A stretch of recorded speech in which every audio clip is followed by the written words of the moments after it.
Bien, merci Monsieur le Président. Difficile d'intervenir après Monsieur Register et puis pouvoir soulever autant d'enthousiasme que vous venez de le faire. Mais bon, je ne pensais pas que la Coupe du Monde de football puisse susciter de tels commentaires. Mais c'est magnifique. Le rugby de foot, pardon. Aïe, aïe, aïe, aïe, aïe, aïe, aïe, aïe, aïe. Un lapsus révélateur.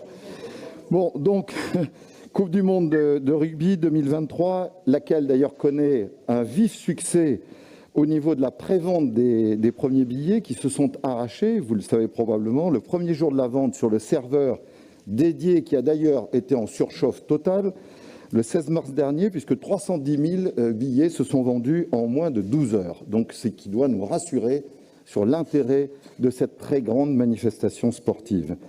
Ce soutien donc nous paraît tout à fait légitime dès l'instant où, vous l'avez rappelé, 3 camps de base seront choisis dans la région.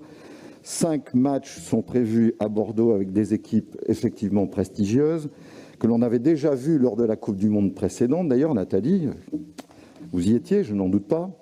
Et donc des retombées économiques et d'images qui seront réelles. N'oublions pas non plus que nous sommes la région qui reste la terre de l'Ovalie. Donc, quoi de plus légitime que d'être au soutien d'une telle manifestation ? Donc, notre groupe votera favorablement, bien évidemment. Cette délibération relative au sport nous donne quand même l'occasion, si vous me le permettez, Monsieur le Président, puisqu'il s'agit peut-être de la dernière plénière, de faire un rapide bilan des actions de la région dans ce domaine de compétences partagées qu'est le sport.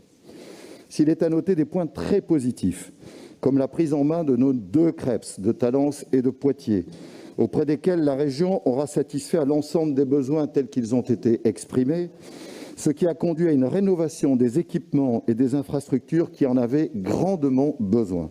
Ce sont désormais des outils modernisés et nettement plus opérationnels. Leur utilité prend sa pleine dimension dans la perspective des Jeux olympiques et paralympiques de 2024 à Paris.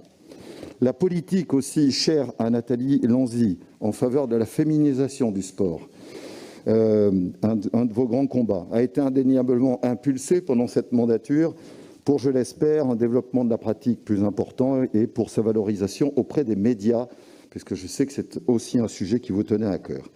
Une déception autour de la conférence régionale du sport qui a confirmé nos craintes que l'on avait exprimées dès le début. Même si elle a conduit à des échanges intéressants, cette instance n'aura pas effacé la grande lacune de la loi NOTRe en n'installant pas la région comme chef de fila, de sorte que la co-construction de la politique en faveur du sport dans une plus grande cohérence des actions et des investissements entre les départements, les communes, les communautés de communes, les EPCI ne se sera pas imposée, malheureusement, d'une façon évidente. Espérons que la future conférence régionale du sport qui va être installée le 7 avril prochain permettra enfin une vraie coordination entre les divers acteurs locaux qui ont pour compétence partagée le sport.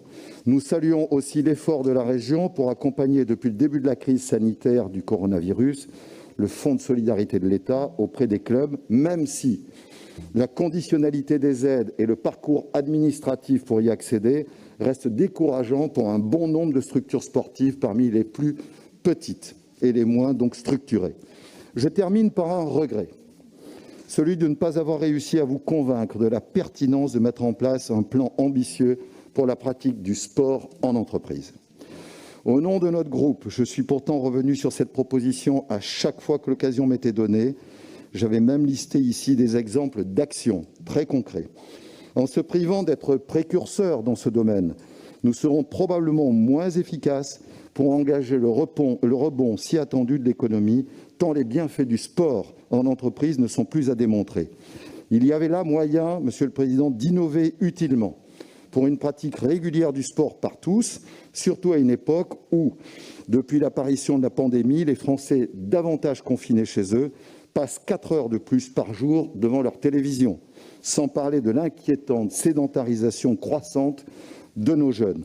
Donc ce matin, vous nous avez rappelé fort justement, et vous l'avez revendiqué, que vous aviez contribué à la création dans notre région de l'usine de demain,